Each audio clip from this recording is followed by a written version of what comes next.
Okay बच्चों, कुछ हम लोग रिवीजन कर लेते हैं आज कुछ इंपॉर्टेंट टॉपिक्स के फॉर जेई नीट। जो इंपॉर्टेंट टॉपिक होते हैं, let us do some important things. सबसे पहले एक देखो, हाइड्रोजन एंड इट्स कंपाउंड में क्या क्या हमें पढ़ना होता है जो पार्ट ऑफ आवर सिलेबस, जिससे क्वेश्चन पूछे जाते हैं जेई नीट में। पहले हाइड्रोजन के बारे में पढ़ना होता है, हाइड्रोजन की प्रिपरेशन, H2 जो ऑर्डिनरी हाइड्रोजन, फिर हम टाइप्स ऑफ हाइड्रोजन बोलते हैं हाइड्रोजन के आइसोटोप के हिसाब से। हाइड्रोजन के H2 में दो न्यूक्लियाई हैं, दो न्यूक्लियाइड्स हैं, तो न्यूक्लियर स्पिन्स के हिसाब से ऑर्थो पैरा हाइड्रोजन, उसका कॉमन क्वेश्चन पूछा जाता है। एटॉमिक हाइड्रोजन क्या होती है, नेसेंट हाइड्रोजन क्या होती है, डिफरेंट टाइप्स ऑफ हाइड्रोजन से रिलेटेड जो टर्म्स हैं उसके बारे में ऑब्जेक्टिव्स में क्वेश्चन फ्रिक्वेंटली पूछे जाते हैं। One type of discussion is this. And apart from that, hydrogen के बारे में physical and chemical property.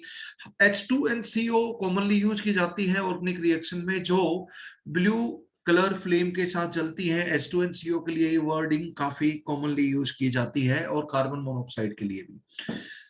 Its compound, hydrogen के कौन कौन से कंपाउंड्स आपको आपके सिलेबस में पढ़ने होते हैं। एक वाटर, वाटर की प्रिपरेशन वगैरह आपके लिए इंपॉर्टेंट नहीं है, वो तो ऑर्गेनिक इनऑर्गेनिक रिएक्शंस में we will we keep on talking. लेकिन हाइड्रोजन की एक इंपॉर्टेंट प्रॉपर्टी है हार्डनेस ऑफ वाटर, जो काफी कॉमनली पूछी जाती है, जिसके ऊपर क्वेश्चन नीट और जेई दोनों को ही काफी पसंद है।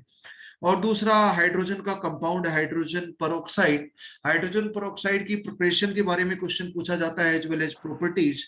आप लोग जानते हैं कि हाइड्रोजन परऑक्साइड, इसका नाम ऑक्सीडेन भी होता है, ध्यान रखिए, इसका नाम ऑक्सीडेन भी होता है। H2O का नाम ऑक्सीडेन भी होता है, कभी कभी ऑब्जेक्टिव में ऑक्सीडेन यूज हो जाता है।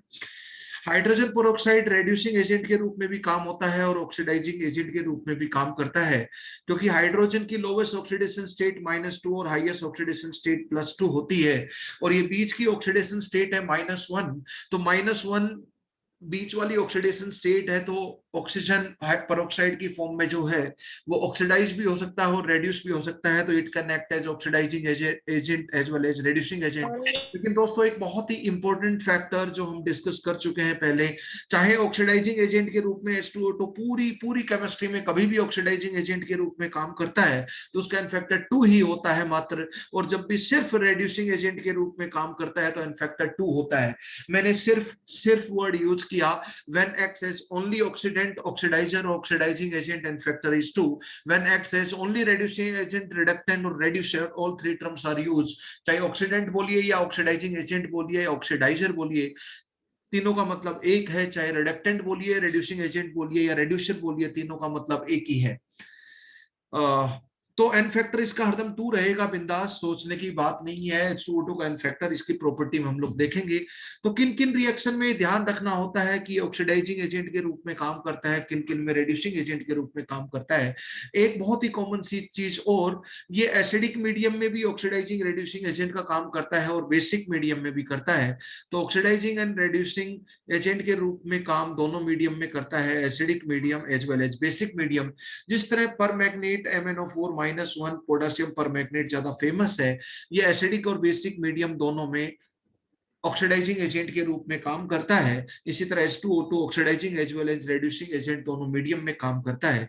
लेकिन पोटेशियम डाइक्रोमेट जो होता है वो सिर्फ एसिडिक मीडियम में ही ऑक्सीडाइजिंग एजेंट के रूप में काम करता है, वो आपको दिखाई देता है, बेसिक मीडियम में कभी दिखाई नहीं देता, क्योंकि एज सिंपल एज दैट हम लोग जानते हैं Cr2O7 is not stable in basic medium, वो डायनेमिक इक्विलिब्रियम में रहता है क्रोमेट के साथ। क्रोमेट आपका येलो होता है, और देखो, इक्विलिब्रियम पे जो रिएक्टेंट प्रोडक्ट होते हैं वो इक्विलिब्रियम पे एक्चुअली एग्जिस्टिंग केमिकल स्पीसीज होती हैं, तभी इक्विलिब्रियम शिफ्ट की हम लोग बात करते हैं, वो कोई हाइपोथेटिकल सिचुएशन नहीं होती है।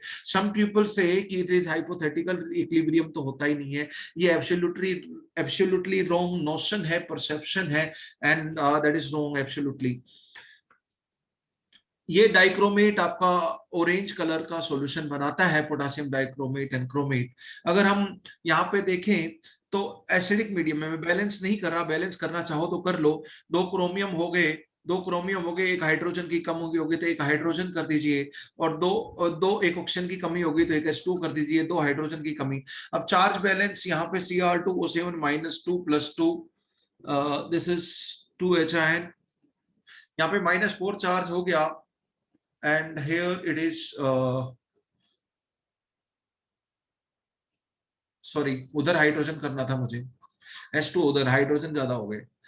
ओके, देखो 2 क्रोमियम बैलेंस हो गए, यहाँ पे 8 हाइड्रोजन है, ये 3 नहीं है 4 है, ये 8 हाइड्रोजन है। तो इधर हम लोग करेंगे एक हाइड्रोजन को बैलेंस करने के, ऑक्सीजन को बैलेंस करने के लिए, हाइड्रोजन बोल रहा हूं बाय मिस्टेक, ऑक्सीजन बैलेंस करेंगे। आओ हरियाणा चलिए, आप लोगों को ध्यान है हाफ रिएक्शन बैलेंसिंग पर दोस्तों, यहाँ पे भी वो लगा सकते हो, लेकिन ये हाफ रिएक्शन नहीं है, ना ऑक्सीडेशन हाफ है ना रिडक्शन हाफ है, क्योंकि क्रोमियम यहाँ पर भी +6 है और यहाँ पे +6 है, ये कोई रिडक्शन या ऑक्सीडेशन हाफ रिएक्शन नहीं है, ये जस्ट एक इक्विलिब्रियम है। जरूरी नहीं है कि रिडॉक्स रिएक्शन में इक्विलिब्रियम हो, नॉन रिडॉक्स रिएक्शन में भी इक्विलिब्रियम होता है। इक्विलिब्रियम में आपने बहुत सारी नॉन रिडॉक्स वाली रिएक्शन बिंदास देखी है। तो H2 हो गया, अब मैं बैलेंस करूं तो 2H हो गया, हाइड्रोजन भी बैलेंस हो गया। आप चार्ज बैलेंस चेक कर लीजिए, 2 क्रोमेट पे -4, 2 HIN के ऊपर +2, तो नेट -2 आ गया। इधर भी H2 के ऊपर 0, 2 -2। तो बताओ जैसे जैसे HIN बढ़ेगा तो किधर जाएगा? येलो सॉल्यूशन अगर आपका है तो ऑरेंज की तरफ जाएगा, yellow colour become fade, orangish solution में कन्वर्ट हो जाएगा। तो एसिडिक मीडियम में ही ऑरेंज यानी कि डाइक्रोमेट आयन रहता है, बेसिक मीडियम में HIN कम हो जाएंगे तो फॉरवर्ड में येलो सॉल्यूशन में कन्वर्ट हो जाएगा, तो डाइक्रोमेट रहेगा ही नहीं, वो क्रोमेट में कन्वर्ट हो जाएगा। तो भला बेसिक मीडियम में कैसे डाइक्रोमेट को हम लोग ऑक्सीडाइजिंग एजेंट के रूप में एग्जिस्ट कर सकते हैं, जब वो एग्जिस्ट ही नहीं करेगा सॉल्यूशन में, क्योंकि क्रोमेट में कन्वर्ट कर जाएगा। ओके, पर मैंने बोला जब सिर्फ ऑक्सीडाइजिंग और रेड्यूसिंग एजेंट के रूप में काम करता है तब n फैक्टर 2 होता है। अगर oxidising as well as reducing agent दोनों के रूप में काम करे, जैसे H2O2 giving H2O + O2, balance करें 2H2O2 giving 2H2O and O2, ठीक है जी, ये है। तो यहाँ पर -1 से -2 रिडक्शन भी हुआ और -1 से 0 ऑक्सीडेशन भी हुआ, तो ये डिस्प्रपोर्शनेशन रिएक्शन है। डिस्प्रपोर्शनेशन रिएक्शन है, सेम एलिमेंट वही मॉलिक्यूल का ऑक्सीडाइज भी हो रहा है, ऑक्सीजन रिड्यूस भी हो रहा है। यहाँ पे इसका n फैक्टर 1 है, यहाँ पे 2 नहीं है। तो equivalent weight is 34/1, m is 34, m/1 is equal to equivalent weight of H2O2, ये यहाँ पर होगा। तो यहाँ पे ऑक्सीडाइजिंग रेड्यूसिंग एजेंट दोनों के रूप में काम कर रहे हैं, लेकिन जब भी टाइट्रेशन में यूज होगा तो क्या तो सिर्फ ऑक्सीडाइजिंग एजेंट के रूप में काम करेगा, सिर्फ रेड्यूसिंग एजेंट के रूप में काम करेगा। ओजोन H2O2 से भी तगड़ा ऑक्सीडाइजिंग एजेंट होता है, ऑक्सीडाइजिंग पावर, ये ध्यान रखें, ऑब्जेक्टिव में आपको काम आएगा। Ozone is even stronger oxidising agent than H2O2। Oxidising nature, oxidising power, this is small information.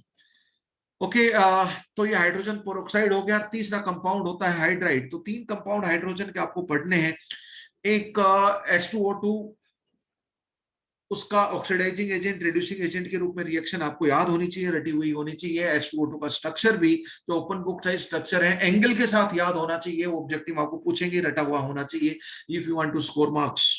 Okay, पहले हम हाइड्रोजन के बारे में डिस्कशन बाद में करेंगे, क्योंकि हाइड्रोजन की तो प्रिपरेशन प्रॉपर्टीज काफी यूज होती रहती हैं, तो ज्यादा इंपॉर्टेंट है उसके ऊपर पहले चलते हैं, फिर हाइड्रोजन के ऊपर भी आएंगे इंपॉर्टेंस के हिसाब से। पहले हम लोग H2O के बारे में बात करते हैं। H2O की प्रिपरेशन के बारे में बात नहीं करेंगे, डायरेक्टली हम हार्डनेस ऑफ वाटर के बारे में बात करते हैं, जिसके ऊपर न्यूमेरिकल भी बनते हैं और जिसका थ्योरेटिकल क्वेश्चन भी बहुत कॉमनली पूछे जाते हैं।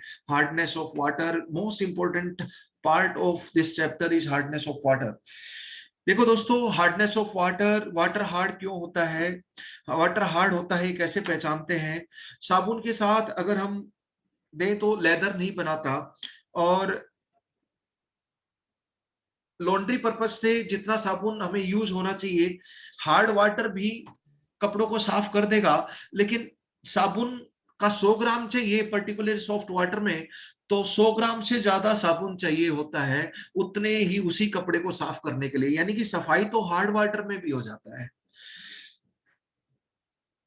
लॉन्ड्री पर्पज से तो हार्ड वाटर भी यूज किया जा सकता है, लेकिन बहुत सारा जो हार्डनेस कोजिंग केमिकल स्पीसीज होती है, वो हार्डनेस कोजिंग केमिकल स्पीसीज बहुत सारे साबुन को खुद ही खा जाती हैं और उससे स्कम और पीपीटी बना लेते हैं, और इनसोल्युबल सोप भी बोलते हैं उसको। What is soap? सोप क्या होता है? सोप होता है हायर फैटी एसिड। यहाँ पे आर का मतलब जितने बड़े कार्बन होंगे उतना ज्यादा मॉइस्चराइजेशन होगा, आप लोग पढ़ते हैं सरफेस केमिस्ट्री में, उतना ज्यादा क्लिंजिंग एक्शन ऑफ सोप होगा। तो ये हाइड्रोफोबिक पार्ट बड़ा से बड़ा होना चाहिए। ये सोडियम सोल्ट और पोटासियम सोल्ट होते हैं। एक ऑब्जेक्टिव में क्वेश्चन पूछा जाता है कि बताओ भाई, आप सॉफ्टनेस ऑफ सोप को बढ़ाने के लिए कौन सा सोल्ट लेंगे? Potassium salt. बच्चों के साबुन में पोटासियम सोल्ट, की बच्चों की स्किन बड़ी सॉफ्ट सॉफ्ट, उनके लिए सॉफ्ट साबुन आपको चाहिए, तो potassium salt is favourable for giving softness to the soap. Okay guys, मैं पोटासियम को हटा देता हूं, एक थोड़ा सा ऑब्जेक्टिव क्वेश्चन बनता है, यू गाइस नो इट। ये है आपका सोप, सोडियम और potassium salt, strong base NaOH KOH का सोल्ट हाइयर फैटी एसिड के साथ। माइसलाइजेशन में जितना बड़ा आर है, IIT में ये भी क्वेश्चन पूछा हुआ है, जितना बड़ा आर है, जैसे 17 कार्बन की चेन लीनियर चेन होगी, एक 25 कार्बन की हो गई, एक 35 कार्बन की होगी, तो 35 कार्बन वाली सबसे ज्यादा क्लिंजिंग एक्शन और माइसलाइजेशन करेगी।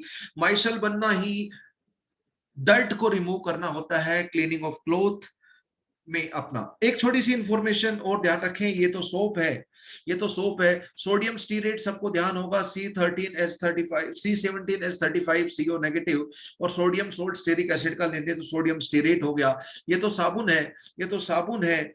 लेकिन मैं एक ऑब्जेक्टिव क्वेश्चन और पूछेंगे, कीप नोटिंग गाइस, जो एड ऑन इन्फॉर्मेशन आपको मिलते रहे उसको नोट करते रहेंगे। Bundle of information I am going to throw. तो ऑटोमोबाइल ग्रीस के रूप में इसको यूज करते हैं, किसके रूप में यूज करते हैं? ऑटोमोबाइल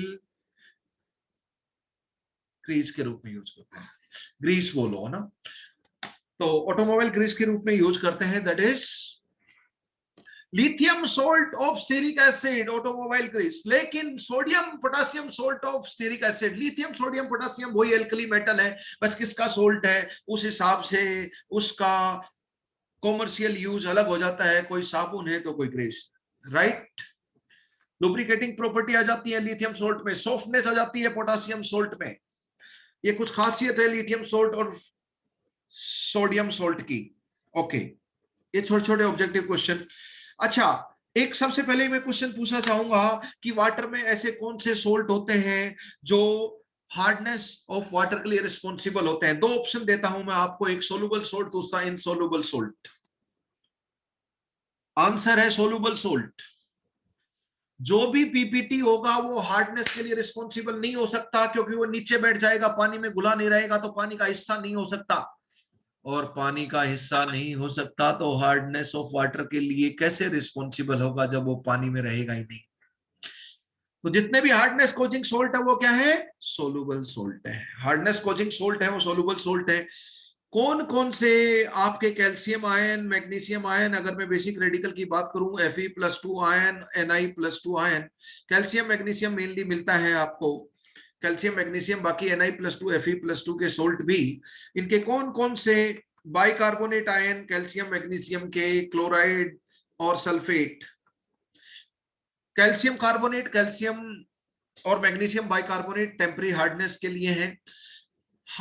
साबुन के दुश्मन ये नहीं होते हैं, साबुन के दुश्मन तो ये बेसिक रेडिकल होते हैं, these are responsible for hardness, ना कि नहीं तो सोडियम बाइकार्बोनेट भी हार्डनेस को, अगर ये एनायन रिस्पॉन्सिबल हो हार्डनेस के लिए तो सोडियम बाइकार्बोनेट भी हार्डनेस के लिए रिस्पॉन्सिबल होना चाहिए। अगर बाइकार्बोनेट आयन तो वो भी दे रहा है, सोडियम क्लोराइड भी होना चाहिए, वो नहीं है, सोडियम सल्फेट भी होना चाहिए, पोटेशियम सल्फेट भी होना चाहिए दोस्तों, पर वो नहीं है, क्योंकि ये कैटायन है, वही वाटर की हार्डनेस के लिए रिस्पॉन्सिबल है, तो these are responsible for hardness of water. Mainly calcium और मैग्नीशियम सोल्ट मिलते हैं। पानी ऊपर, बारिश का पानी धरती पे गिरता है, आपकी अर्थ की जो अर्थ क्रस्ट की जो रॉक्स हैं उनमें कैल्शियम और मैग्नीशियम के सोल्ट हैं। कैल्शियम और मैग्नीशियम के सोल्ट हैं तो आपकी हार्डनेस आ जाएगी। कैल्शियम और मैग्नीशियम में सोल्ट बहते हुए पानी में धरती की सतह पे घुल जाएंगे, और वही पानी धीरे धीरे सोलुबल है तो पर्कुलेट करके अंडरग्राउंड वाटर की फॉर्म में जाएगा, जोड़ तालाब लेक्स की फॉर्म में इकट्ठा हो जाएगा, और धीरे धीरे पर्कुलेट करके जाएगा। वही पानी से सरफेस वाटर हो, अंडरग्राउंड वाटर हो, धीरे धीरे आप लोग इस्तेमाल करते हैं।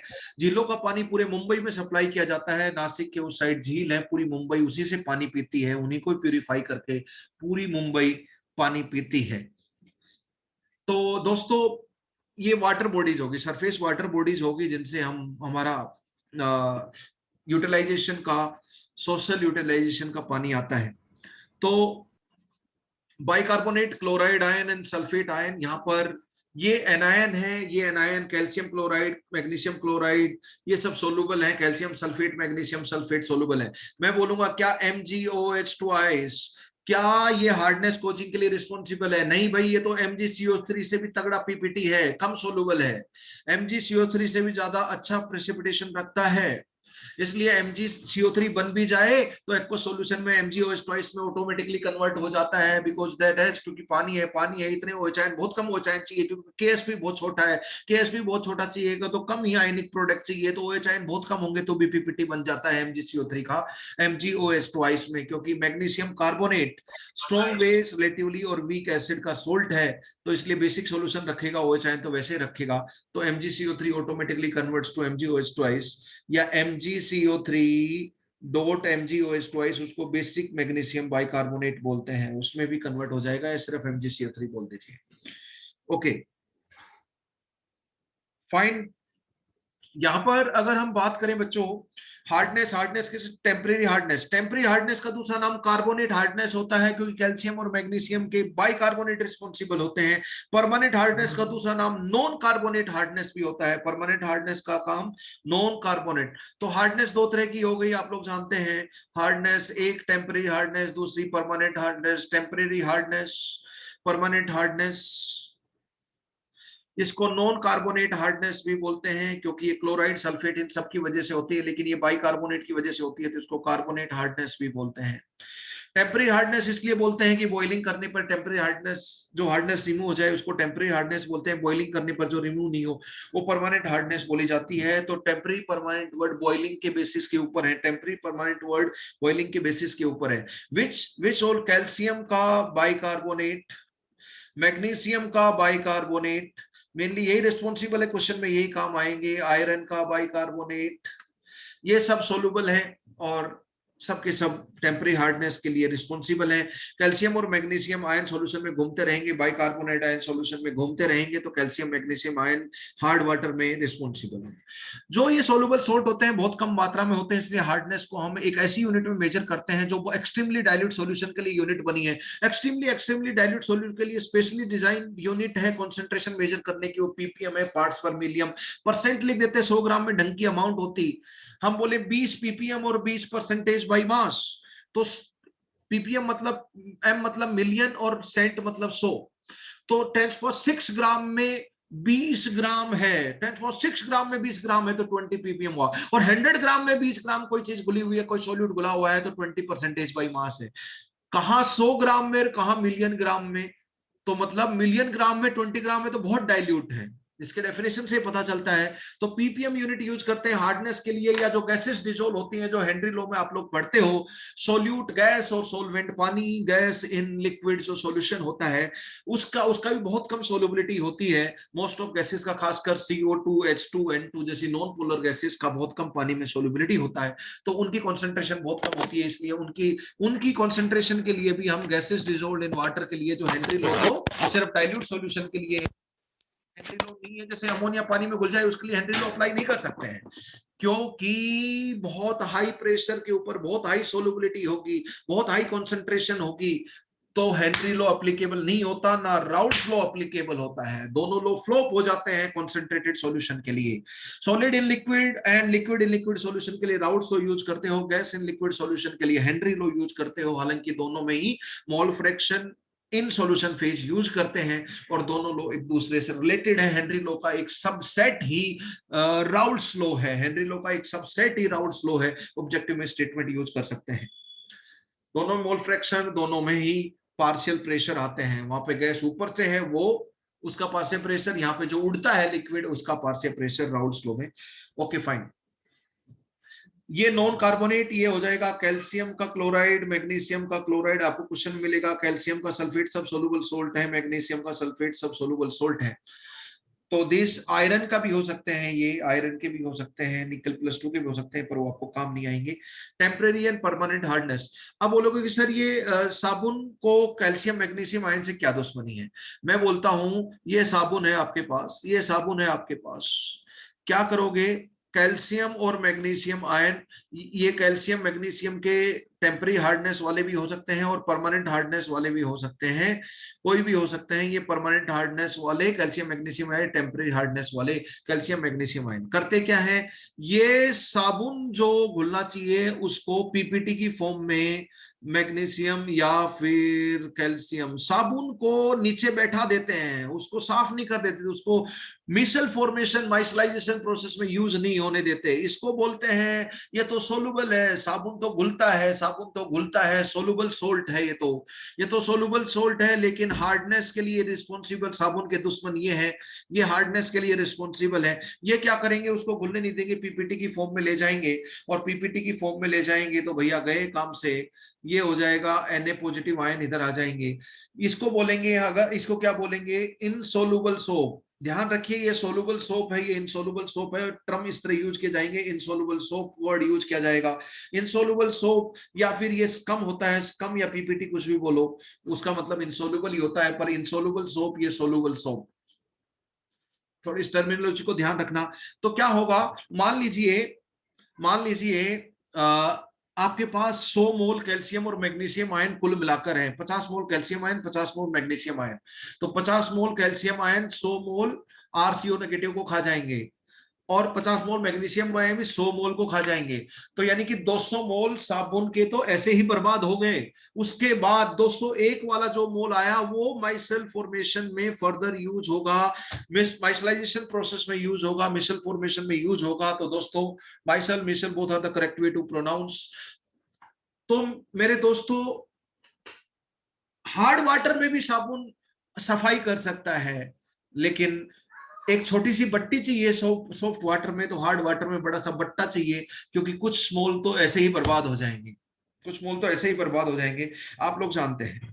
ओके, अब टेम्परेरी जो इनके बाइकार्बोनेट होते हैं वो बॉइलिंग पे क्या हो जाते हैं, आप लोग जानते हैं कि सोडियम, पोटासियम, रुबिडियम और सीजियम, ये भी ऑब्जेक्टिव का क्वेश्चन है, अगर सॉलिड स्टेट में आइसोलेट कर सकते हैं तो यही 4 बाइकार्बोनेट हैं जिनको आइसोलेट किया जा सकता है। These are the 4 bicarbonates which are thermally stable, these are the 4 carbonates which are thermally stable, इनको हम अलग से ऑब्टेन कर सकते हैं। एक अमोनियम बाइकार्बोनेट भी होता है, बाकी कोई भी बाइकार्बोनेट स्टेबल नहीं होता। तो ये ऑब्जेक्टिव क्वेश्चन आता है कौन से बाइकार्बोनेट स्टेबल है। कार्बोनेट तो बहुत सारे स्टेबल है, बाइकार्बोनेट कम स्टेबल होते हैं।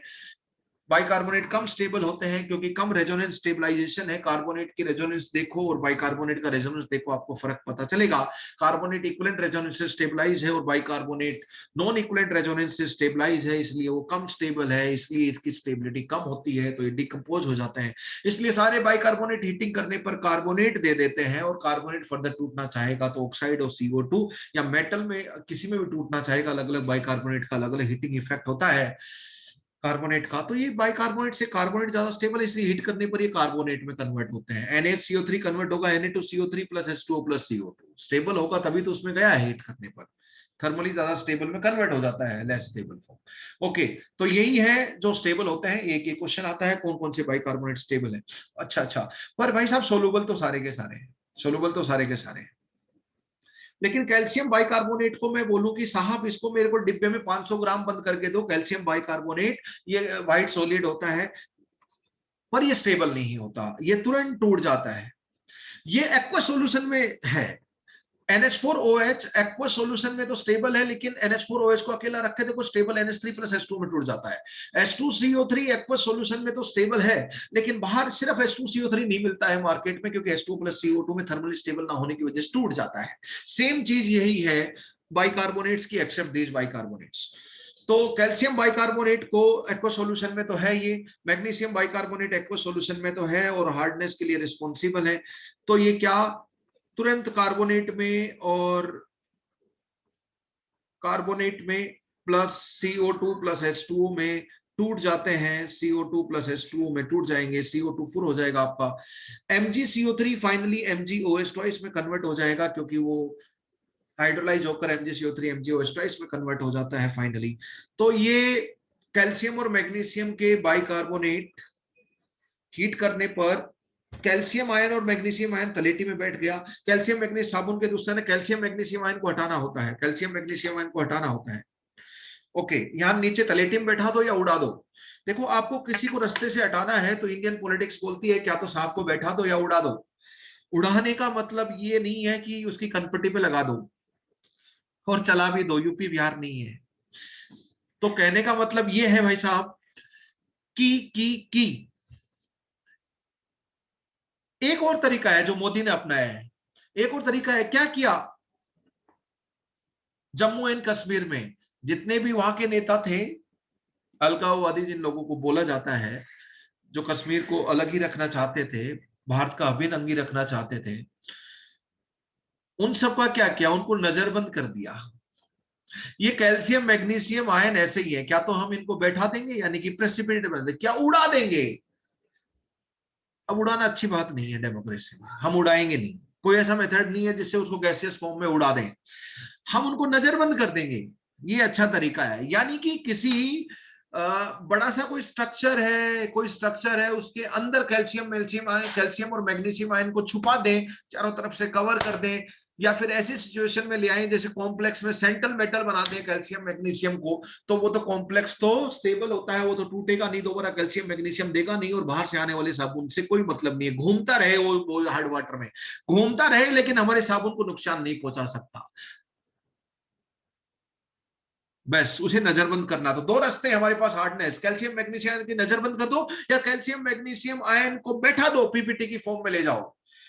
कैल्शियम और मैग्नीशियम आयन के hydroxides, carbonates and phosphates are PPT ध्यान रखें, क्लोराइड सल्फेट पीपीटी नहीं है, आर पीपीटी। तो कैल्शियम मैग्नीशियम के हाइड्रोक्साइड बना दो, सल्फेट कार्बोनेट बना दो, फोस्फेट बना दो, ताकि वो पीपीटी बन जाए। ये बैठाने का तरीका है। किसी कॉम्प्लेक्स में सेंट्रल मेटल आयन बना दो, वो भी एक तरीका है हार्डनेस को रिमूव करने का, नजरबंद करने का। ओके, अब हार्डनेस रिमूवल के हम लोग मेथड देखते हैं, फिर कैलकुलेशन देखेंगे।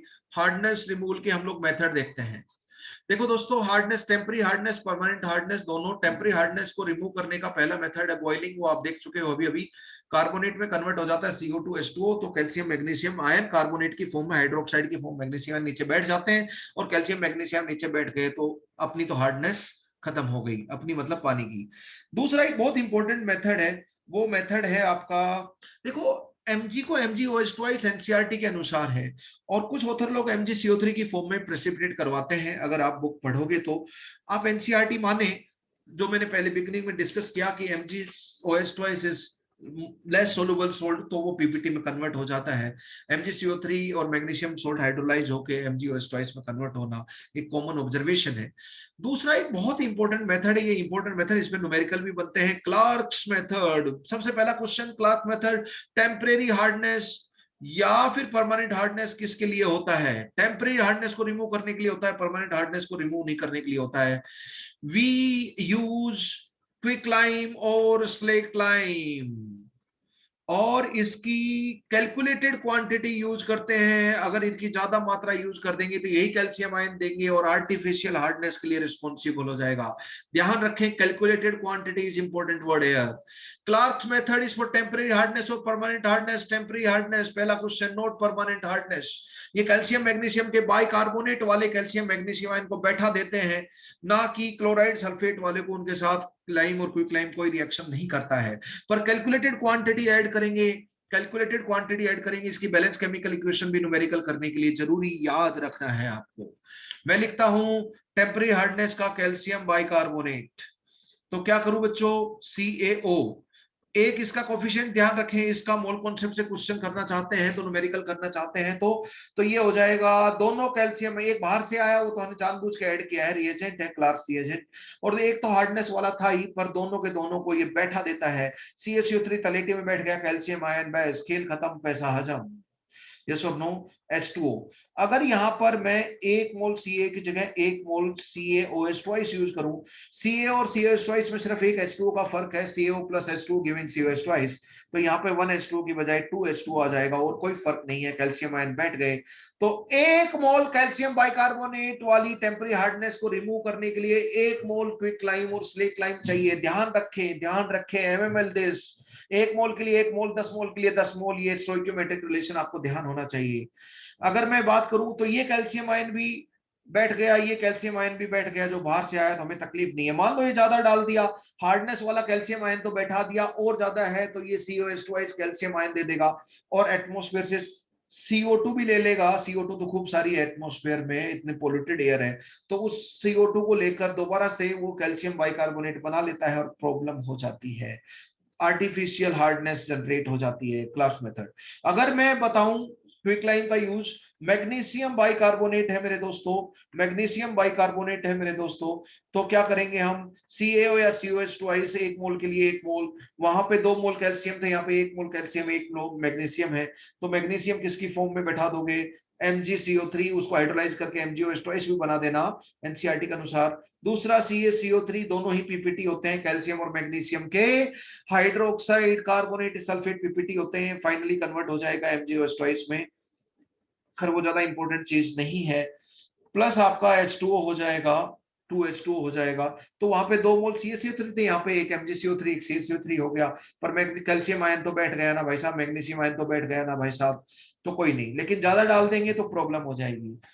तो कैलकुलेटेड क्वांटिटी जितनी चाहिए उतनी डालनी होती है। Excess of lime is added, then water will again become hard due to adsorption of CO2 from atmosphere। कैसे, उसको आर्टिफिशियल हार्डनेस बोलते हैं। मान लो एक्सेस में डाल दिया तो क्या हो गया, एक्सेस में डाल दिया तो CaOB CaOH में कन्वर्ट हो जाएगा हार्ड वाटर में, वाटर के साथ, तो जो CaOH होगा वो एटमोस्फेरिक CO2 के साथ क्या बना लेगा, आप बोलोगे सर CaCO3 बनाएगा, लेकिन CaCO3 में भी ढंग की अमाउंट की CO2 दे दे तो वो भी बाइकार्बोनेट में दोबारा कन्वर्ट हो जाता है। Carbonates converts to bicarbonate when CO2 is there in excess amount. तो ये दोबारा से टेम्परेरी हार्डनेस आ गई, इसको बोलते हैं आर्टिफिशियल हार्डनेस। अगर एक्सेस में डाल दिया तो, एक्सेस में डाल दिया तो इंपॉर्टेंट वर्ड है कैलकुलेटेड क्वांटिटी ही लाइम और क्विक लाइम की डालें। This is industrial method for removing hardness of water, temporary hardness of industrial method for removing temporary hardness of water. Just remember it. अब मैं बात कर रहा हूं परमानेंट हार्डनेस रिमूव करने वाले, परमानेंट हार्डनेस रिमूव करने वाले। अब जो परमानेंट हार्डनेस को रिमूव करने वाले हैं वो टेम्परेरी हार्डनेस को भी रिमूव करेंगे, इस चीज का ध्यान रखें। ये कुछ ये जो अभी मैंने बोला वो काम आएगा क्वेश्चन में। जो टेम्परेरी हार्डनेस को रिमूव करने के मेथड है वो परमानेंट हार्डनेस के जो मेथड है वो टेम्परेरी हार्डनेस के भी हैं। क्यों, अभी डिस्कशन में आपको पल्ले पड़ जाएगा ऐसा क्यों बोला। जय बजरंगबली, आगे बढ़ते हैं। परमानेंट हार्डनेस को रिमूव करने का पहला मेथड है by using washing soda. Washing soda क्या होता है brother, Na2CO3। Washing soda washing powder में फर्क होता है। वीडियो कौन वॉशिंग मशीन कपड़े भी सुखाते हैं उसमें वॉशिंग पाउडर यूज करते हैं, लेकिन हमारा वॉशिंग सोडा है। वॉशिंग पाउडर में और कुछ भी होता है, व्हाइटनिंग एजेंट भी होते हैं, लेकिन हमारे पास सिर्फ डेकाहाइड्रेटेड सोडियम डाइसोडियम कार्बोनेट है, वॉशिंग सोडा ये होता है। जैसे जैसे जैसे बेकिंग सोडा और बेकिंग पाउडर में फर्क होता है, बेकिंग सोडा सोडियम बाइकार्बोनेट हो गया, लेकिन बेकिंग पाउडर में तो और कुछ स्टार्च फिलर विलर भी होते हैं। उसी तरह यहाँ पर अगर हम बात करें तो वॉशिंग सोडा तो ये है, और वॉशिंग पाउडर में और भी एडिटिव्स होते हैं, खैर वो चीज हम डिस्कस नहीं कर रहे हैं अभी। लेकिन Na2CO3 पानी में डाल देंगे तो सोलुबल सोल्ट है, कार्बोनेट आयन दे देगा मुझे सिर्फ कार्बोनेट आयन। बताओ, कैल्शियम बाइकार्बोनेट हो, कैल्शियम क्लोराइड हो, कैल्शियम सल्फेट हो, सब कैल्शियम आयन देके रखेंगे। मैग्नीशियम बाइकार्बोनेट हो, मैग्नीशियम क्लोराइड हो, मैग्नीशियम सल्फेट हो, सब सोलुबल सोल्ट है, इलेक्ट्रोलाइट है, सोल्ट है, तो मैग्नीशियम आयन देके रखेंगे। कैल्शियम मैग्नीशियम आयन कोई भी हो सकते हैं, ये टेम्परेरी हार्डनेस वाले बाइकार्बोनेट के साथ ही हो सकते हैं, और कार्बोनेट ये कोई भी हो सकते हैं, दोनों टेम्परेरी हार्डनेस परमानेंट हार्डनेस वाले। किसी किसी भी को पहचान नहीं है, किसी को भी पहचान नहीं है कि ये कौन सा कैल्शियम है, बाइकार्बोनेट वाला है या क्लोराइड सल्फेट वाला है, किसी को पहचान नहीं है, पानी में घूमते रहते हैं। जैसे ही सोडियम कार्बोनेट डाला, कार्बोनेट वो क्या करेगा, ionic product greater than KSP अगर हो जाएगा तो CaCO3 का पीपीटी बन जाएगा, MgCO3 का पीपीटी बन जाएगा, हाइड्रोलाइज होकर MgOH बना लेगा। ये कैल्शियम मैग्नीशियम आयन बैठा दिया, कैल्शियम मैग्नीशियम आयन बैठा दिया। इसके ऊपर टाइट्रेशन का एक क्वेश्चन भी आता है कि कैल्शियम मैग्नीशियम क्लोराइड है, उसको आपने पहले एक्सेस ऑफ वॉशिंग सोडा डाल देते हैं। एक्सेस में क्यों डाला, ताकि जो भी कैल्शियम मैग्नीशियम हार्डनेस वाले सारे निपट जाएं, सारे बैठ जाएं। ताकि प्रेसिपिटेशन वाली रिएक्शन फॉरवर्ड में उतनी ज्यादा जाएगी जितना रिएक्टेंट का कंसंट्रेशन होगा, जितना ज्यादा वॉशिंग सोडा डालोगे आप। अब इसमें गड़बड़ क्या होती है, 15 मोल आपने Na2CO3 के डाल दिए, लेकिन चाहिए 12 मोल, तो 3 मोल Na2CO3 आ गए। अब इसकी बैक टाइट्रेशन करवाओ। बैक टाइट्रेशन समझते हो ना, जिस रिएजेंट के साथ ब्यूरेट से डाल रहे हैं वो एक्सेस में आ जाए, तो बैक टाइट्रेशन की यही पहचान है। अब क्या करेंगे, जैसे ही ये कार्बोनेट आयन डाला तो आप लोग करो, आप लोग ये बेस हो गया Na2CO3, sodium bicarbonate, carbonate, alkali metal के कार्बोनेट बाइकार्बोनेट आर बेसिक, तो ये सोडियम कार्बोनेट है, बेसिक है, तो ये एसिड के साथ टाइट्रेशन करेंगे। तो जो 3 मोल एक्सेस में आ गए उसको HCl H2SO4 के साथ टाइट्रेशन करेंगे। HCl H2SO4 का टाइट्रेशन में कितना अमाउंट यूज हुआ, उसकी मोलरिटी दे रखी है, तो कितना वॉल्यूम यूज हुआ उससे उसके मोल निकाल लेंगे, तो Na2CO3 के मोल आ जाएंगे जो हम 3 बोल रहे हैं। 15 मोल डाले, मान लो 3 मोल HCl H2SO4 की टाइट्रेशन से पता चले अभी भी बच गए हार्डनेस रिमूव करने के बाद, तो 12 मोल के कॉरस्पॉन्डिंग हार्डनेस होगी, 12 मोल Na2CO3 के कॉरस्पॉन्डिंग हार्डनेस होगी। तो कुल मिलाकर कैल्शियम और मैग्नीशियम आयन 12 मोल होंगे। कुल मिलाकर कैल्शियम और मैग्नीशियम आयन 12 मोल होंगे, क्योंकि 1 मोल के साथ 1 मोल है। स्टोइकियोमेट्री वाला क्वेश्चन जो अभी अभी मैं बतलाया, ये एक न्यूमेरिकल बनता है। अभी अभी जो मैंने बतलाया वो बैक टाइट्रेशन का एक न्यूमेरिकल बनता है, और हार्डनेस की एस्टिमेशन का ही एक एक्सपेरिमेंटल तरीका है, एक्सपेरिमेंटल तरीका है। तो ये हो गया, ये परमानेंट टेम्परेरी हार्डनेस वाले कोई भी कैल्शियम मैग्नीशियम आयन है, दिस इज। अब इसको मैं बहुत सुंदर सुंदर लिखूं, CaCl2 लिखूं, यहाँ पे Na2CO3 लिखूंगा, तो यहाँ पे NaCl और लिखोगे साथ CaCO3 के साथ। मैं CaSO4 लिखूं, यहाँ पे Na2CO3 लिखूं पूरा, तो यहाँ पे Na2SO4 लिखोगे, वो अपने काम का नहीं है। मेन आयनिक रिएक्शन जो प्रेसिपिटेशन रिएक्शन वो यही है, बाकी आयन रिएक्शन का हिस्सा नहीं है। इसलिए मैं आयनिक फॉर्म में रिएक्शन लिख रहा हूं, जो मेन मुद्दे की रिएक्शन है। पूरी रिएक्शन तो आप लिख ही सकते हो, यू आर मैच्योर एनफ। अभी आप 12th पास हो गए हो, क्या पता डायरेक्टली पास कर दिया जाए सबको 10th की तरह। खैर ऐसा नहीं होना चाहिए, मेहनती बच्चों को बड़ा रिग्रेट होता है, जिन्होंने खूब मेहनत की है उनको दुख होता है इस तरह के सिचुएशन में, लेकिन जो खूब मस्ती करते हैं, जिनको मम्मी पापा से पिटाई का डर है, उनको खूब मजे अभी आते हैं। ओके दोस्तों, मजे को आगे बढ़ाते हैं, थोड़ी सी मौज मस्ती और। ओके, परमानेंट हार्डनेस ये हो गया, temporary permanent hardness, all that we have discuss. अब हम दूसरा मेथड जो बहुत इंपॉर्टेंट मेथड है, कैलगोन। कैलगोन क्या होता है, Calgon is trade name, commercial name of sodium hexa metaphosphate. Metaphosphate होता है PO3-1 मेटाफोस्फेट। सोडियम मेटाफोस्फेट ये हो गया, और हेक्सा मेटाफोस्फेट ये हो गया, हेक्सा मेटाफोस्फेट ये हो गया। इसको ये कॉम्प्लेक्स की फॉर्म में आप लिखो एक्चुअल स्ट्रक्चर के हिसाब से, तो 4 सोडियम अंदर होते हैं और PO3-6 ऐसे होता है। अब इन सोडियम आयन को हटाकर अगर ये कोऑर्डिनेशन स्फीयर के अंदर कैल्शियम मैग्नीशियम को घुसा दें, तो हम ये समझ जाएंगे, हम ये समझ जाएंगे कि वो नजरबंद हो गए। अब साबुन आएगा, कोई तकलीफ नहीं है। अब साबुन आएगा, कोई तकलीफ नहीं है। ये तो पहले ही आयन की फॉर्म में रहेंगे, लेकिन अंदर वाले आयन की फॉर्म में नहीं रहेंगे। PO3-6 क्या करें, इसके साथ कैल्शियम आयन होगा, तो क्या बना लेगा वो, मैं यहीं पे लिख देता हूं। अगर कैल्शियम आयन है तो 2 सोडियम आयन को हटाकर एक कैल्शियम आयन आ जाएगा, और 2 सोडियम आयन इधर फ्री कर दो आप। या फिर ज्यादा हार्डनेस है, ज्यादा कैल्शियम आयन है, तो यहां पर अंदर के चारों सोडियम आयन को हटाकर सेंट्रल मेटल कैल्शियम आयन बना दें आप, Ca2 बना दें, 4 सोडियम आयन को रिप्लेस करके, ऐसे आ जाएगा। तो यहां पे नजरबंद हो गए।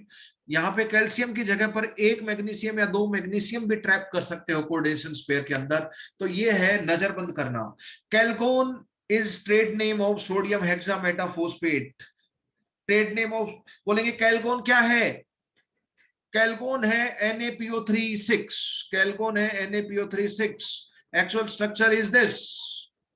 ये भी कैल्कोन किसका ट्रेड नेम है, सोडियम हेक्सामेटाफॉस्फेट। कैल्कोन किसका ट्रेड नेम है, सोडियम हेक्सामेटाफॉस्फेट। डिपेंड करता है कितनी हार्डनेस है, तो कोऑर्डिनेशन स्फीयर के अंदर 2 सोडियम आयन या 4 सोडियम आयन रिप्लेस हो सकते हैं कैल्शियम और मैग्नीशियम आयन से। और दोस्तों ये जो सोलुबल कॉम्प्लेक्स बनते हैं ये सोलुबल होते हैं, ये घूमते भी रहेंगे वाटर में, और साबुन को भी तकलीफ नहीं, क्योंकि आयनाइजेशन स्फीयर में होते कैल्शियम आयन तो भाई साहब साबुन के साथ इंटरेक्ट करने के लिए अवेलेबल होते, पर अब तो ये फंस गए अंदर, फंस गए, हम यही चाहते हैं। तो हार्ड हार्ड वाटर के कैल्शियम और मैग्नीशियम आयन को क्या कर लिया, कब्जा कर लिया, उनको जब्त कर लिया। और कब्जे करने को इंग्लिश में बोलते हैं sequestration, sequestration of calcium and magnesium ion. तो बोलेंगे in which method sequestration of calcium और मैग्नीशियम आयन इज डन, आप बोलोगे जी कैल्कोन मेथड। ये मेथड से जो वाटर सॉफ्ट किया जाता है, वाटर सॉफ्टनिंग के बाद वो कहां पर यूज होता है, इंडस्ट्री में बॉयलर्स में यूज होता है, और सफाई के लिए काम आता है, लॉन्ड्री पर्पज से यूज होता है। बॉयलर्स और लॉन्ड्री पर्पज के लिए यूज होता है। ऑब्जेक्टिव में स्टेटमेंट आपको देंगे, बताओ कैल्कोन मेथड से जो हार्ड वाटर सॉफ्ट वाटर में कन्वर्ट होता है, वो वाला सॉफ्ट वाटर में जो कॉम्प्लेक्स बनते हैं सोलुबल होते हैं क्या, यस, घूम रहे हैं घूम रहे हैं घूम रहे हैं, वो जम्मू कश्मीर में घूम रहे हैं, लेकिन अपने घर के आसपास भी घूम सकते थे, घर के अंदर तो घूम ही सकते थे, लेकिन फिर भी वो बाहर की दुनिया से इंटरेक्ट नहीं कर सकते थे, दुनिया उनके घर नहीं आ सकती थी, नजरबंदी यही है। अब तो हट चुकी है, डेमोक्रेसी है, बहुत ज्यादा कोएर्सिव एक्शन नहीं रख सकते हैं हम लोग, यही डेमोक्रेसी की इज्जत है। Sequestration of calcium and magnesium ion, this is specially used for softening of water, that is used for boiler purpose and laundry purpose। ये भी ऑब्जेक्टिव में स्टेटमेंट की फॉर्म में आता है कि कैल्कुलस मेथड से यूज किया हुआ पानी कहां पे इस्तेमाल करें। नेक्स्ट मेथड है आपका, नेक्स्ट मेथड है, third one is zeolite method. Fourth one is zeolite method. Zeolite क्या होते हैं, जियोलाइट क्या होते हैं, ZSM5 ध्यान होगा, जियोलाइट सिव ऑफ माइक्रोपोरेसिटी 5। ZSM5 क्या काम आता है, अरे भाई दुनिया में एक अमृत है, उसका नाम है अल्कोहल, पी लो तो you are on 9th cloud. कितना गलत काम करता है जी ZSM। ये ऑब्जेक्टिव का फिक्स क्वेश्चन 10 बार आ चुका होगा, 20 बार और आएगा। ZSM act as catalyst, zeolites act as catalyst. ये गैसोलीन या पेट्रोल में कन्वर्ट कर देता है इसको। क्या है यार, पेट्रोल इतना सस्ता सा और दारू की बोतल इतनी महंगी, ZSM कितना बेकार काम कर रहा है हमारे लिए। खैर आपको याद हो गया होगा मेरी बातों से, याद हो गया होगा कि कौन किसको कन्वर्ट करता है, किसको किस में कन्वर्ट करता है ZSM। ZSM is use in petroleum industry, very common question, this is zeolite. अच्छा, ये जो जियोलाइट होते हैं वो किस तरह के सिलिकेट होते हैं, pyrosilicate, 2D silicate, seed silicate, double chain silicate, linear chain silicate, cyclic silicate, या 3D सिलिकेट। जियोलाइट होते हैं 3D सिलिकेट। अच्छा, 3D सिलिकेट नहीं, एल्यूमिनो सिलिकेट। कुछ सिलिकॉन Si+4 को उठाकर Al+3 आ जाता है, alumino silicate, alumino silicate. SiO SI linkage होते हैं, 8 मेंबर की रिंग होती है 3D सिलिकेट SiO2 में, हर ऑक्सीजन 2 सिलिकॉन से बॉन्डेड, इसलिए हर ऑक्सीजन पे फॉर्मल चार्ज 0। लेकिन ये 3D सिलिकेट है, ये एल्यूमिनो सिलिकेट है, लेकिन Si+4 हटाकर, एक Si+4 हटाकर एक Al+3 लगा रहे हैं, तो भाई साहब पॉजिटिव चार्ज कम हो गया, तो नेट तो एल्यूमिनो सिलिकेट के ऊपर नेगेटिव चार्ज रहेगा, नेगेटिव चार्ज रहेगा, क्योंकि +4 हटाकर +3 लेके आ रहे हो, तो पॉजिटिव की कमी होगी, तो नेट तो नेगेटिवली चार्ज रहेगा। तो देखो NaAlSiO4.XS2, या लिखो Na2Al2Si2O8 इसको x/2 कर दो, तो इसको XS2 कर दो। कुछ 3D सिलिकेट में कुछ सिलिकॉन हटाकर एल्यूमिनो आ गया था, एल्यूमिनो सिलिकेट बोलते हैं। इस चीज को मैं जेड बोल देता हूं, तो ये हो गया Na2Z, जेड के ऊपर -2 है यहाँ पर, जियोलाइट जेड। अब होता क्या है कि जो Na2Z है वो कोई भी परमानेंट और टेम्परेरी हार्डनेस वाला कोई भी कैल्शियम आयन हो, बाइकार्बोनेट वाला हो या क्लोराइड सल्फेट वाला हो, वो क्या करेगा, CaZ बना लेगा, MgZ बना लेगा और सोडियम आयन को फ्री कर देगा। तो क्या हो गया, इसके zeolite is structure having cage like structure, अंदर खाली जगह है, उनके अंदर नजरबंद कर लेता है कैल्शियम मैग्नीशियम आयन को, जैसे कि कॉम्प्लेक्स कर लेता था। तो अब साबुन के साथ इंटरेक्शन में नहीं आएगा कैल्शियम और मैग्नीशियम आयन मेरे दोस्तों। तो दिस इज ट्रैप्ड, नजरबंद वाला तरीका है ये, बैठाने और नजरबंद वाले दो तरीके हम लोग यूज करते हैं। अब इसको रीजनरेट कैसे करेंगे, रीजनरेट भी कर सकते हैं, zeolite can be regenerated, zeolite can be regenerated, zeolite can be regenerated, zeolite can be regenerated. कैसे, NaCl के साथ, NaCl के साथ ट्रीट करो, zeolite can be regenerated guys. क्या हो जाएगा, दोबारा Na2Z बन जाएगा आपका, zeolite can be regenerated. Try to write the equation, वो भी ऑब्जेक्टिव में पूछी जाती है कि कैसे जियोलाइट को रीजनरेट कर सकते हैं हम लोग। जियोलाइट कैन बी रीजनरेटेड कैसे, जो CaZ और MgZ जो बना, CaZ या MgZ जो बना, उसको हम NaCl के साथ ट्रीट करेंगे, दोबारा से Na2Z और Na2Z बन जाएगा, साथ में आपका CaCl2 या MgCl2 नो डाउट, MgCl2 और CaCl2 भी बनेगा साथ में आपको। लेकर मत निकला करो ए हसीना, कमजोर दिल वालों का हाथ फेल भी हो जाए। क्या यार,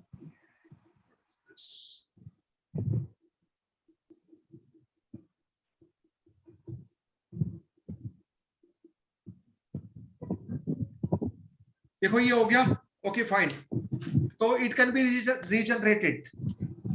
अच्छा मैं आपको बोलूं कि कौन सा हार्डनेस रिमूव करेगा, मैं ऑब्जेक्टिव में क्वेश्चन पूछूं, सारे हार्डनेस के मेथड आपको आते हैं। NaCl हार्डनेस रिमूव करता है क्या, NH3 करता है क्या, CaCl2 करता है क्या, जियोलाइट करते हैं क्या, परम्यूटेट करता है क्या। जियोलाइट तो एल्यूमिनो सिलिकेट ही होते हैं, ये रिमूव नहीं करता, ये नहीं करता, ये नहीं करता, ये नहीं करता, जियोलाइट करते हैं, परम्यूटेट करता है, कैटायन एनायन एक्सचेंज रेजिन करते हैं। तो ये जो मेथड है आपका दैट इज जियोलाइट। इसमें क्या हुआ, इनऑर्गेनिक कंपाउंड है ये, एल्यूमिनो सिलिकेट और इनऑर्गेनिक कंपाउंड, और इसमें sodium ion are exchange by calcium ion, तो इसको जियोलाइट मेथड को हम बोलते हैं इनऑर्गेनिक, इनऑर्गेनिक कंपाउंड है, inorganic cation exchanger, inorganic cation exchanger, सिर्फ कैटायन को एक्सचेंज करते हैं, एनायन का कुछ नहीं करते हैं, बाइकार्बोनेट क्लोराइड आयन का हम कुछ नहीं करते हैं इधर। Inorganic cation, zeolite method, permutit method is also known as inorganic cation exchanger method. अब आयन एक्सचेंज मेथड और inorganic cation exchanger method, organic ion exchange method, ये दोनों अलग होते हैं, इनमें ही फर्क है। नेक्स्ट वाला मेथड है ion exchange method, fifth and last one is, I think this is fifth one, ion exchange method, जिसमें कैटायन एनायन दोनों एक्सचेंज किए जाते हैं, ion exchange method. Resin, ion exchange method में हम लोग रेजिन यूज करते हैं, आयन एक्सचेंज मेथड जिनमें हम रेजिन का इस्तेमाल करते हैं। और रेजिन क्या होते हैं, इनसोलुबल होते हैं organic compound, insoluble organic compounds either having some acidic group or having some basic group like NH2 हो गया, OH हो गया, like this, acidic और basic group। तो ये जो acidic group है ये H पॉजिटिव देंगे, जो बेसिक ग्रुप है वो आपके OH नेगेटिव देंगे। तो पहले क्या करते हैं, आपके पास हार्ड वाटर है, हार्ड वाटर है, तो हम हार्ड वाटर को कैटायन एक्सचेंज, कैटायन एक्सचेंजर में, कैटायन एक्सचेंज रेजिन से पास करते हैं, पहले दो स्टेज में करते हैं। कैटायन एक्सचेंज रीजन क्या होता है? ये एक ऑर्गेनिक कंपाउंड होता है जिसमें एसिडिक ग्रुप होते हैं। ये क्या करता है, हार्ड वाटर में आपके पास क्या रहेंगे, हार्ड वाटर में आपके पास रहेंगे क्लोराइड, सल्फेट, हार्ड वाटर में सब रहेंगे, क्लोराइड रहेंगे, बाइकार्बोनेट रहेंगे, सल्फेट रहेंगे, कैल्शियम आयन रहेंगे, मैग्नीशियम आयन रहेंगे, सब रहेंगे, टेम्परेरी परमानेंट हार्डनेस दोनों। तो ये क्या करेगा, जो भी सोडियम आयन भी हो सकते हैं अगर थोड़ा बहुत Na पॉजिटिव है तो, और नाइट्रेट भी हो सकते हैं और कोई भी हो सकते हैं एनीथिंग। तो ये क्या करेगा, इन सारे कैटायंस को रिप्लेस्ड बाय, इन सारे कैटायंस को अपने पास रख लेता है, NH दे देता है सॉल्यूशन में। तो जैसे यहां से निकला तो वाटर एसिडिक हो जाएगा। क्या हो जाएगा, एसिडिक, क्योंकि वाटर में ये कैटायन हटकर H पॉजिटिव आयन आ गया। तो बोलेंगे आपको ऑब्जेक्टिव में, कैटायन एक्सचेंज रेजिन से वाटर को ट्रीट करने के बाद जो रिजल्टिंग वाटर होता है वो एसिडिक होता है या बेसिक होता है, एसिडिक। अब क्या होगा, एनायन एक्सचेंज रेजिन, दूसरा स्टेज में हम एनायन एक्सचेंज रेजिन, एनायन को OH नेगेटिव आयन रिप्लेस करेगा कैटायन को H positive, cation is replaced by cation, anion is replaced by anion. तो ये क्या करेगा, ये जो OH आयन है, ये जितने भी एनायन है आपके, ये जितने भी एनायन है मेरे दोस्तों आपके, वो सारे के सारे एनायन आर रिप्लेस्ड बाय, इसमें ये बेसिक ग्रुप होते हैं, replaced by OH negative ion. तो यहां से H पॉजिटिव आए, यहां से OH नेगेटिव आए, जितने पॉजिटिव आयन होंगे उतने ही चार्ज में नेगेटिव आयन होंगे, तो जितने H आयन आए होंगे उतने ही OH आयन आए होंगे, और finally H ion OH ion बराबर संख्या में आए तो सब वाटर में कन्वर्ट हो गए। वाटर में कोई मिनरल सोल्ट नहीं है, तो जो वाटर ऑब्टेन हुआ वो डीमिनरलाइज्ड वाटर मिला, डी आयोनाइज्ड वाटर मिला। तो फाइनली डी आयोनाइज्ड वाटर, इसमें कैटायन भी एक्सचेंज हो गए बाय H पॉजिटिव, एनायन भी एक्सचेंज हो गए, इसको बोलते हैं डीमिनरलाइज्ड वाटर और डिस्टिल्ड वाटर। डीमिनरलाइज्ड वाटर और D ionised water, demineralised water और डी आयोनाइज्ड वाटर, ये आपका हो गया डीमिनरलाइज्ड वाटर और डी आयोनाइज्ड वाटर, राइट।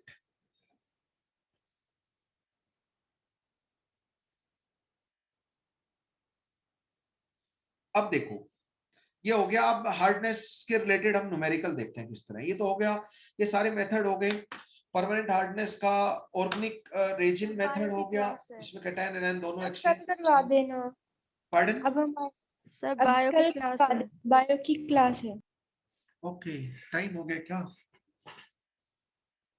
चलो okay, what time exactly? 5 PM। 5 to अच्छा 5 PM है क्या? चलो फिर ओके, बाद में डिस्कस करते हैं। Thank you very much. जय हिंद, जय भारत।